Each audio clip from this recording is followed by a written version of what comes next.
Wiring of Dali gateway.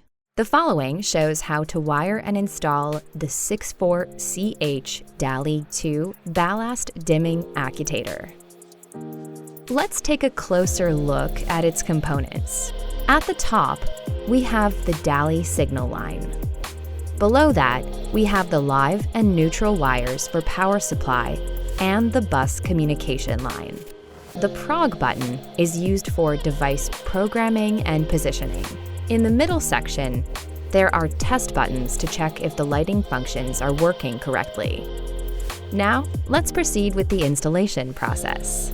First, connect the live and neutral wires for separate power supply. Next, connect the bus cable to the corresponding port on the power module. Finally, connect the Dali signal line to the external drive for the light fixtures. The positive and negative terminals of the Dali signal line are interchangeable. Just ensure they are not short-circuited. If there is a short circuit, a red light will indicate the issue. Once all connections are completed, you can turn on the test button to check the functionality of the lighting fixtures.